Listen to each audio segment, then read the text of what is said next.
ડભોઈ બાર એસોસિએશનનું મતદાન શાંતિપૂર્ણ માહોલમાં સંપન્ન થયું અને ત્યારબાદ મતગણતરી કરવામાં આવી, જેમાં ડભોઈ બાર એસોસિએશનના પ્રમુખ તરીકે આરીફ મકરાણીનો વિજય થયો।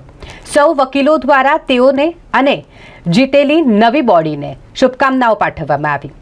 ડભોઈ બાર એસોસિએશનની ચૂંટણી ડભોઈ કોર્ટમાં કામ કરતા તમામ વકીલોના પ્રશ્નોના નિરાકરણ માટે કરવામાં આવતી હોય છે, કે જેમાં પ્રમુખ, ઉપપ્રમુખ સહિતના હોદ્દેદારો જે ચૂંટણીમાં ભાગ લેતા હોય છે, તમામ વકીલો દ્વારા મતદાન કરવામાં આવે છે। જે મતગણતરી થયા બાદ પ્રમુખ તરીકે આરીફ મકરાણીનો વિજય થયો અને સોહેલભાઈ જે ઉપપ્રમુખ તરીકે ચૂંટાઈને આવ્યા છે। અન્ય હોદ્દેદારો જે નવી બોડી તૈયાર થઈ છે તે તમામને વકીલો દ્વારા શુભકામનાઓ પાઠવવામાં આવી, ફુલહાર પહેરાવીને તેમનું સ્વાગત કરવામાં આવ્યું।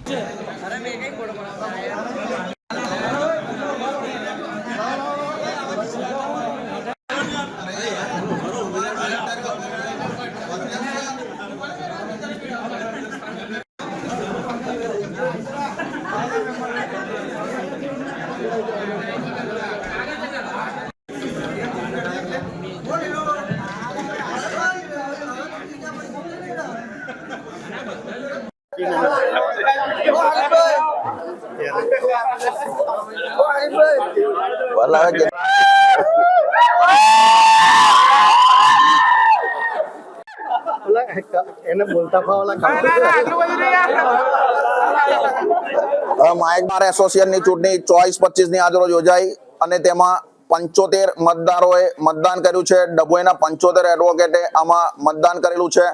તમામ સિનિયર જુનિયર વકીલોના મતદાનથી હું પ્રમુખ પદે 48 મત મારા આવેલા છે અને જેથી મને વિજેતા ઘોષિત કરવામાં આવેલો છે। તેમજ ઉપપ્રમુખ તરીકે સોહલ વી વ્યાસને પણ વિજેતા ઘોષિત કરવામાં આવેલો છે। નિલેશભાઈ બારોટને પણ વિજેતા ઘોષિત કરવામાં આવેલા છે।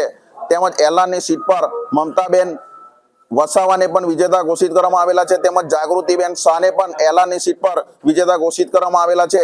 હું તમામ મતદારો, તમામ મારા એડવોકેટ મિત્રોનો ખૂબ ખૂબ આભાર માનું છું। આ ચૂંટણીમાં મારી માટે જેટલી પણ મહેનત કરેલી છે એ તમામનો હું આભાર માનું છું અને ડીઆર શાહની અધ્યક્ષતામાં આ ચૂંટણી હું લડેલો છું, તેમનો પણ હું ખૂબ ખૂબ આભાર માનું છું।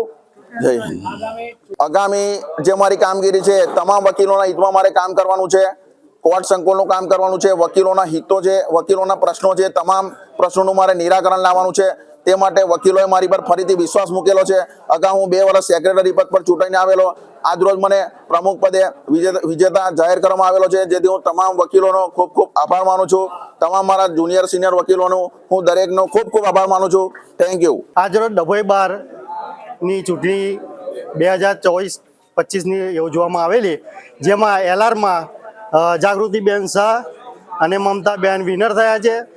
પ્રમુખમાં આરીફભાઈ વિનર થયા છે, મંત્રીમાં નિલેશભાઈ અને ઉપપ્રમુખમાં સોમભાઈ વ્યાસ વિનર થયેલા છે। એ રીતના વિજેતા જાહેર કરવામાં આવે છે અને જે મેમ્બર જે કમિટી છે એને બિનહરીફ જાહેર કરવામાં છે। 4 મેમ્બર છે, એમાં મોહસિનભાઈ, રવિભાઈ ભાટિયા, અનુજભાઈ અને રવિભાઈ સોલંકી।